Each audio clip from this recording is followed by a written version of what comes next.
So this one was listed at $810, ended up paying $815, and it's listed at $1.175. You know, if we were to sell it today, between running a little bit over on the budget and all that, and the amount for holding costs, it's going to be about a % ROI. Hello and welcome to another episode of Rehab Recap. In this video series, we interview local fix and flip investors on their latest project. Stay tuned to see how this realtor refused to settle for small commissions and chase six-figure profits herself. Hi, I'm Keenan Isley, and I am a realtor and a real estate investor here in Hawaii. So the property that we're looking at today is located in Kamehameha Heights near Honolulu. It is a 2,363 square foot multifamily home on a 5,000 square foot lot. It has 6 bedrooms and 4 bathrooms. My favorite thing about this property is the versatility. It can be 3 units or 2 units. There's a 2 bedroom, 2 bath, a 1 bedroom, 1 bath, that can be your 3rd bedroom or your 3rd bathroom. And there's also a 3 bedroom, 1 bath unit that can be rented separately to generate rental income. We're here at your property, so tell us about your first impressions about the house when you first walked in. This house was full of stuff. It was 3 generations who'd lived in the house and left their stuff. And by stuff, we mean furniture, trash, working, functioning exercise equipment. I think we threw away 3 treadmills. Functioning appliances, just numerous amounts of stuff. Yeah. So I came in, I knew we were gonna have to do a lot to clean it out. And I knew we were gonna have to paint, change. So all we did in here was basically paint and change the flooring. Okay. And put in a split air conditioning. And you put in split AC. Oh yeah, nice. It took you into this tiny kitchen because there was a wall here and a doorway here to a bedroom. So this was a bedroom and this was your kitchen. And the wall was right here and the refrigerator was right here.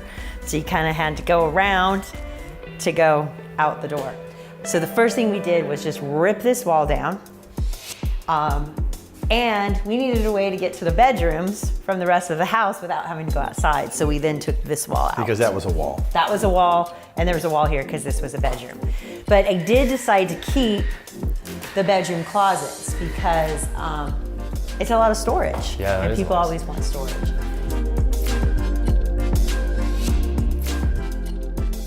In the bathroom, this was a huge yellow jacuzzi tub. What? That's so random. From 1970. Oh my goodness. Which we had to rip out and then put in this walk-in shower. Yeah. And I wanted to go with something different than just a shower curtain because we do have the windows here, so we had this built. Okay. And then this was one big room. So it's still a 2 bedroom, we just converted this one giant room into 2 bedrooms by building this wall and this wall. And we took out a wet bar that was in here. Okay. And then we put split AC in the master. So this is the studio loft. So it could be used as your bedroom or bedroom in a studio. But we went ahead and did redo it. It had a big countertop with a refrigerator over here that took up a lot of space. So we chose to just remove that and put in the wet bar here. And then just a living space and then more storage here. And it has its own external entry if you do make it into a studio. So you can make it a rental. It does have its own separate entrance. And it does have split AC in here also. Oh wow, okay. We do put a lot of split AC just to make people more comfortable. Yeah. So on our first flip, when we were doing comps and looking at potential resale value, properties that had split AC were going for 20. That was the only differentiator. Yeah. It was going for $25 to $30,000 more. Yeah, and it costs you about $10K. Yeah, and I was about to say like. And it costs about, to put 4 units in costs about $10K.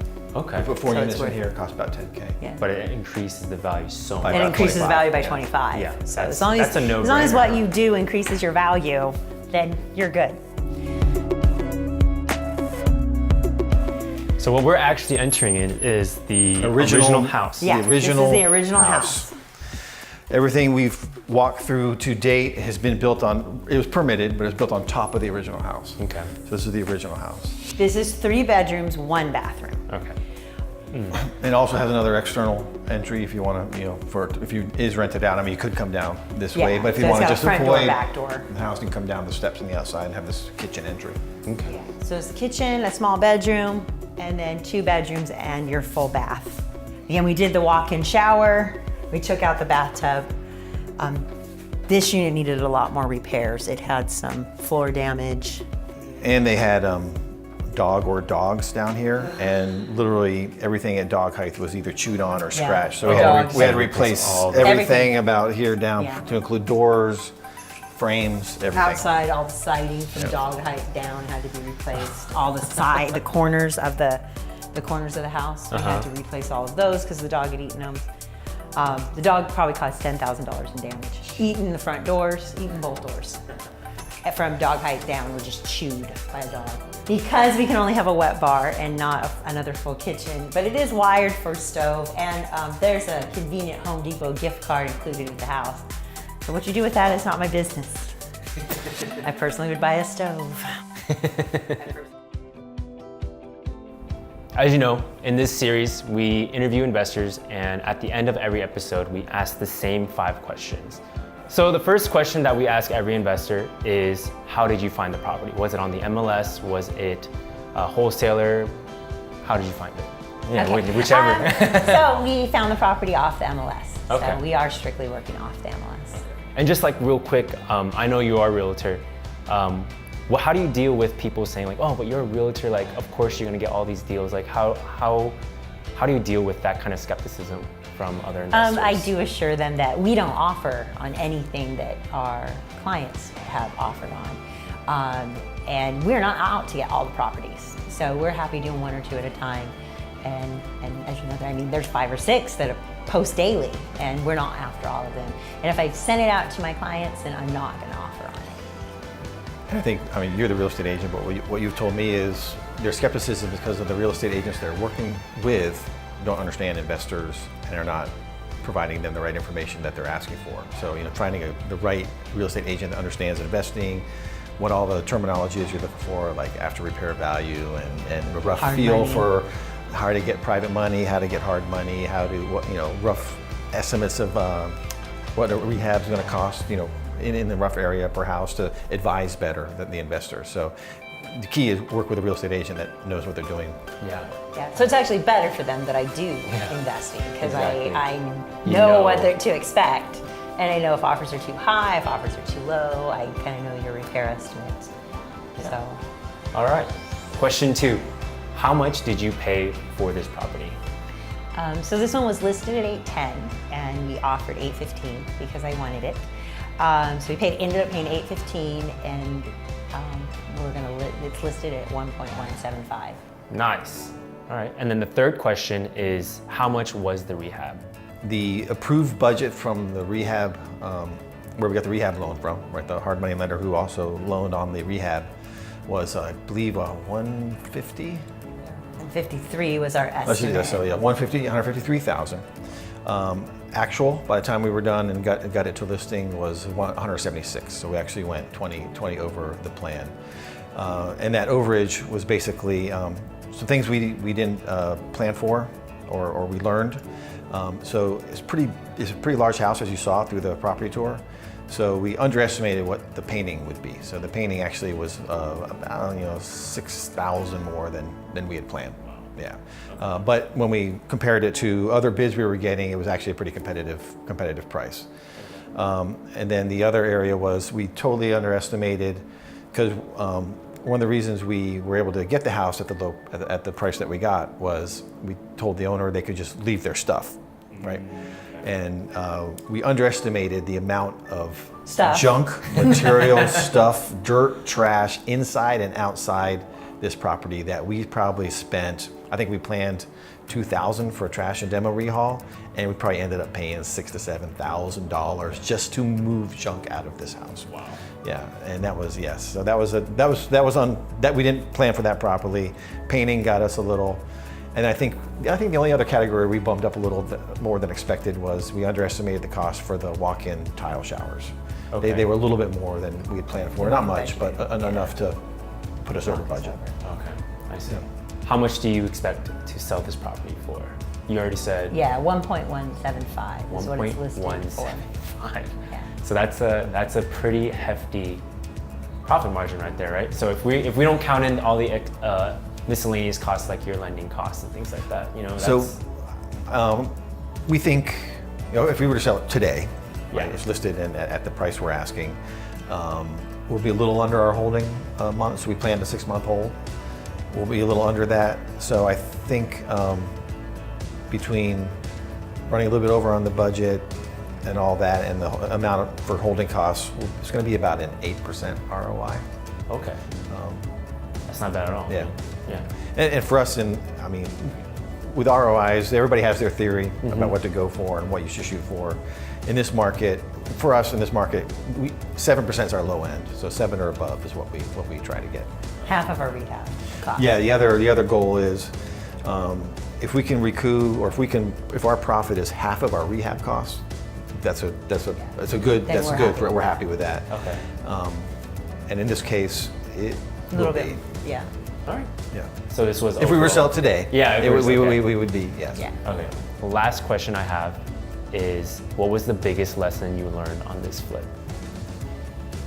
Contractor relationships. What can you tell us about what happened? The ability to be firm and hold the contractor to schedule that you agreed to. I think what we learned is, in this particular case, our contractor took on multiple jobs at the same time. So when he wasn't making some of his commitments because of those other jobs, at first we were nice, a little lenient. We understand. But then it just got to the point where, like, yeah, we don't understand anymore, right? We're behind schedule on this one. Super behind schedule. You're not prioritizing this project properly against the others. So we ended up firing our original contractor because of that. Just could not commit to what we agreed to per the contract. Was just slipping the schedule too much.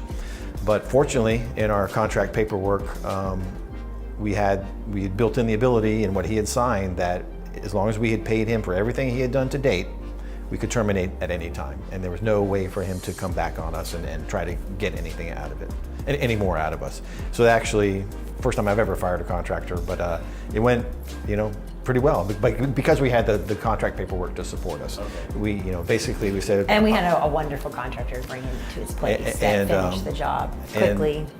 And actually, because of some of the things that the original general contractor was slipping on, we had to go onesie twosie and bring people in to fill in. And actually, one of the onesie twosie contractor we found to fill things in is now our general contractor on 2 other properties for us. Nice. And he actually finished this project off for us. He got us back on schedule. He got us back, on track. It was a good relationship. But it's just like Keena said when you asked the original question about working with clients. What we're finding, especially in the Hawaii market, is it's relationship building.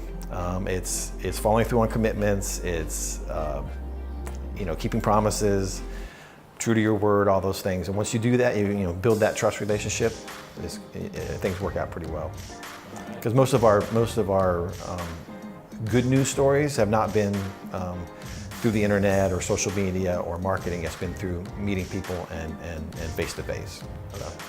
I think that's a key lesson for us, is really build those relationships. Nice. So in this case, this lesson was kind of a blessing in disguise. It was a blessing in right? disguise, actually, because we probably would have tried to continue to use the same guy in our next one just because We liked him.